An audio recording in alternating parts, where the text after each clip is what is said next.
This video aims to be a comprehensive guide on the newly adjusted Season of Conquest format.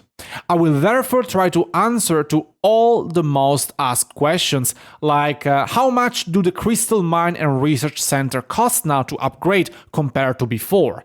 How many speed-ups do the buildings require now? How is the crystal drop from barbarians looking like? Is it better? Is it worse? And by how much?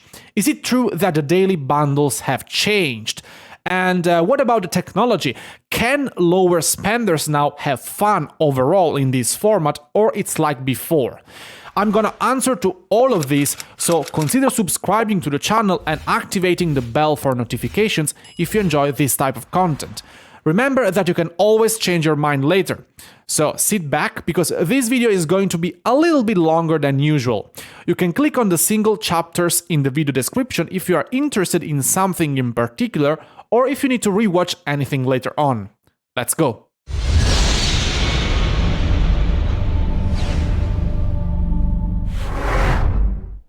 Hello everyone and welcome to Week Gaming. In today's video, we are going to focus the hot topics regarding the Season of Conquest format, so both Heroic Anthem and Strife of the 8 KVK.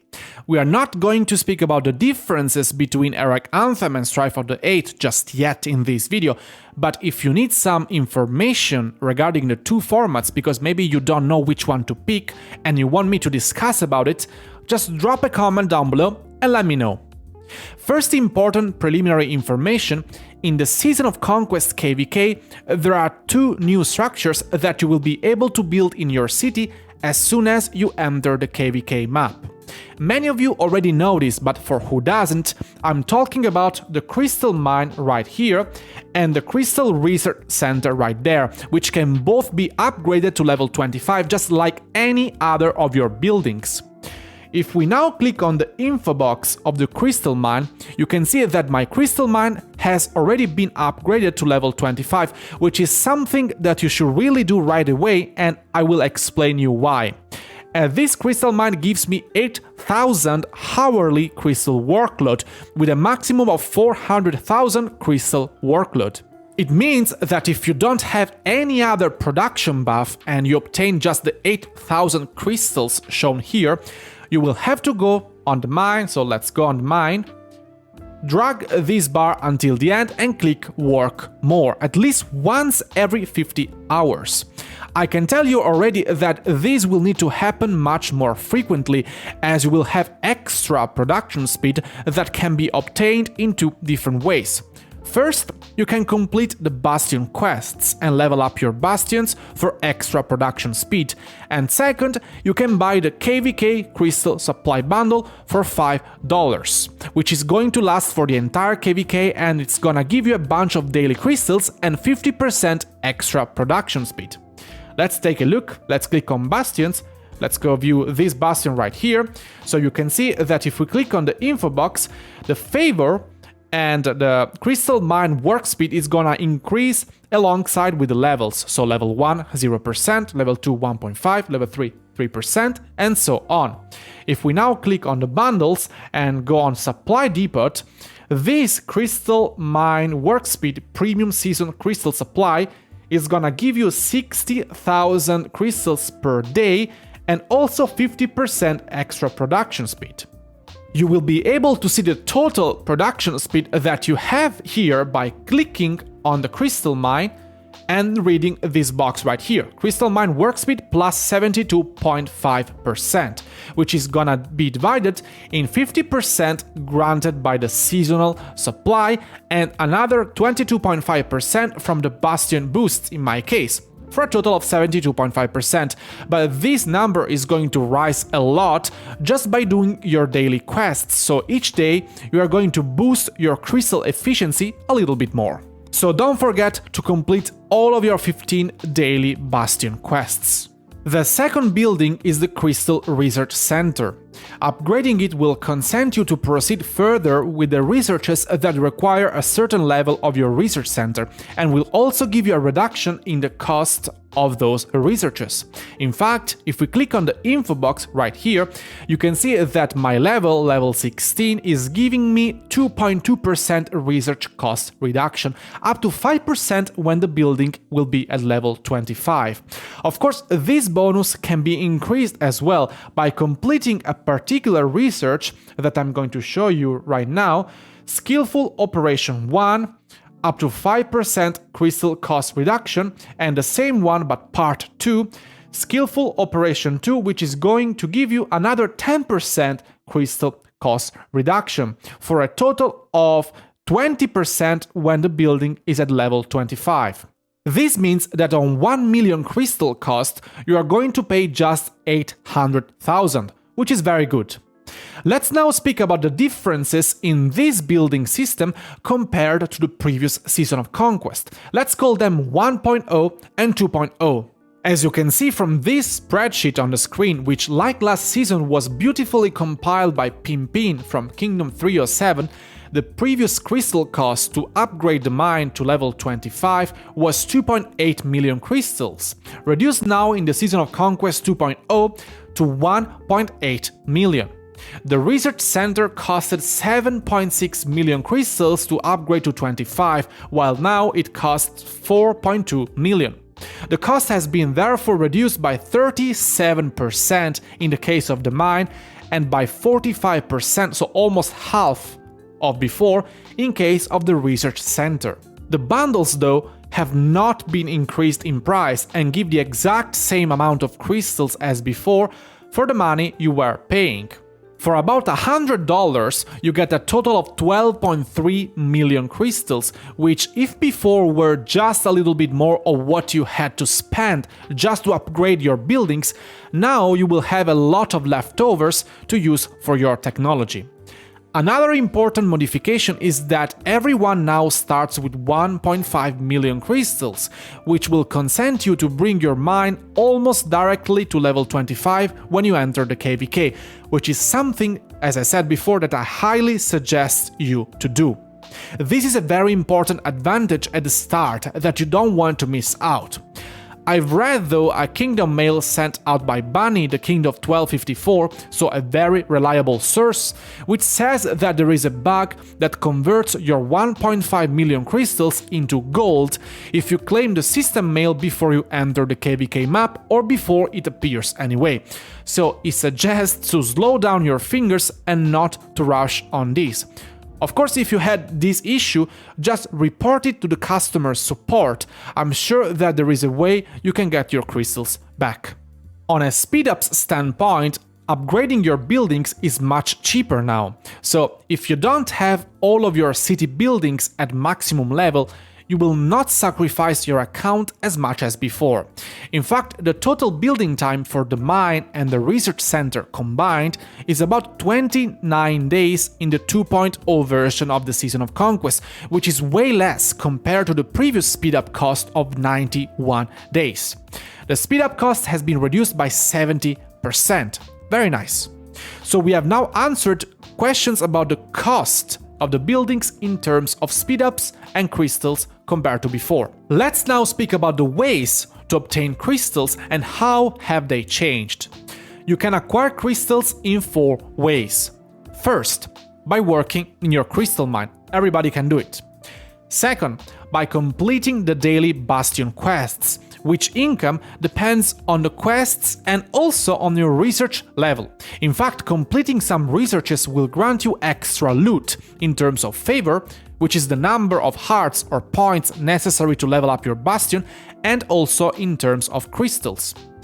Third, by buying different types of bundles. Daily bundles, seasonal bundles, pop-up bundles, bundles appearing before important pass openings, etc. Fourth way, by completing some other actions on the map, for example scouting caves and scouting tribal villages when clearing the fog in case of the Heroic Anthem KVK, and by defeating barbarians as well. About the last point, defeating barbarians, we have some important changes. The crystal drop has been significantly increased. effectively making the Barbarian Chain technique worth a shot. In the specific, here I have for you a small table telling you how many crystals you will gain from defeating different levels of barbarians. If you want the percentages, you gain an average of 65% more crystals from defeating barbarians and 427% more from killing barbarian forts. The benefit from defeating barbarians is even not accounting the fact that the action point requirement to kill a barbarian troop has been decreased from 100 to 80, so 70 with the peacekeeping talents. So that will be another 20% on top of the 65%, so we are talking about an average increase of almost 80% compared to before. So if you ask me, Wick, is it worth it to chain barbarians on the map? I answer, hell yeah. Do it if you have the time to do it, it's very worth it now. I have not looked too much into the gems, speed-ups and materials drop of the barbarians. This is not the focus of this video, but if you are interested, again, drop a like on the video, subscribe and leave me a comment in the section down below so I will know that you are interested in this topic as well.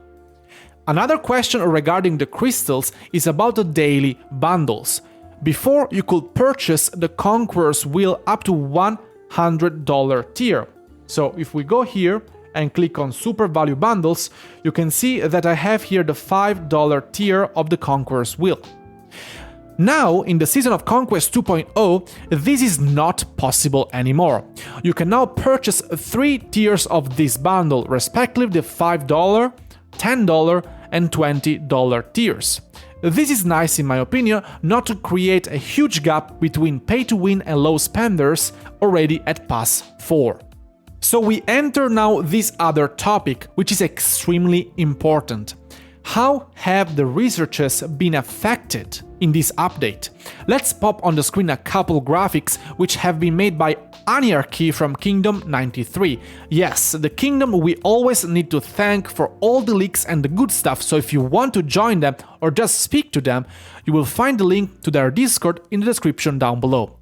So thanks Anya for letting me use your researches and all the time that comes along with that to make a video for everyone. In the previous research center, we had 2 branches of technology, the economic and the military technology. My advice at the time was to complete the economic tech right away, especially for a mid-spender and above, because the military tree had many requirements coming from the economic tree. So if you wanted to complete the military tech, sooner or later you had to complete the economic one first. Now everything is on one tree, as you can see from this graphic on the screen for the Season of Conquest 2.0. But let's focus on the PvP buffs, so the buffs that are going to affect your battles. Which are the differences comparing to before, and most importantly, are they good?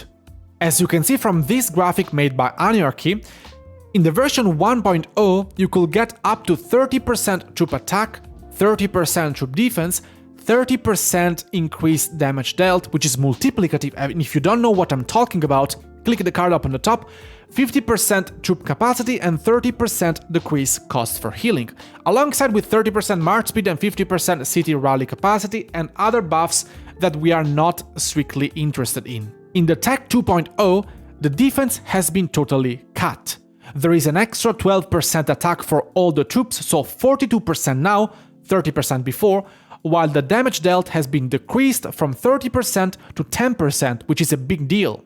The city rally capacity has the same 50% boost as well as the troop capacity, march speed is the same, the healing cost is even less expensive now, minus 30% instead of minus 30, and we have a new variable, +2 troop dispatch.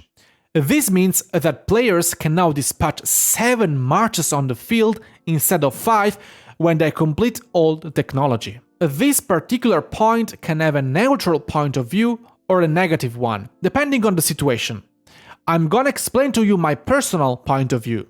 If you're fighting for the altars, that's not an issue because everyone can bring in just 1 march anyway. If you're fighting on the open field, that's quite bad if you get swarmed down by a max tech player, but on the overall picture, I think that this is fine, because if the opponent camps can have whales bringing 7 marches, usually your camp can as well. So unless you get swarmed down by a single player in a small fighting group, that's not going to represent a big issue in the big fights, especially because the multiplicative buff of the all damage has been decreased from plus 30% to plus 10%, which I think was much needed. Are those changes good? My opinion is overall positive.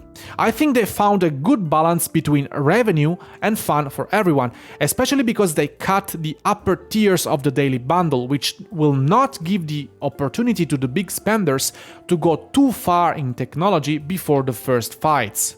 If there is one thing they could avoid, was this 7 marches research. Even if overall that's not going to give this big of an impact, it gave the players the impression that they cut the tag bonuses on one side and put them on another side. It gave me the same impression. But again, I can say, good job. Let's have some fun now in the upcoming Season of Conquest. What do you think about this update? Let me know in the comment section down below. I want to remember everyone that tomorrow, Wednesday the 7th of April, I'm gonna start a live stream at 9 UTC because Pass 4 is going to open and the hell is going to be unleashed. OV versus JWM, maybe the most awaited fight in this Season of Conquest KVK, and I'm going to live stream it for you. Don't miss it, Wednesday, tomorrow, 7th of April, 9 UTC. If you enjoy my content, don't forget to subscribe, it's free, and you can always change your mind later. I will see you on the next one. Ciao!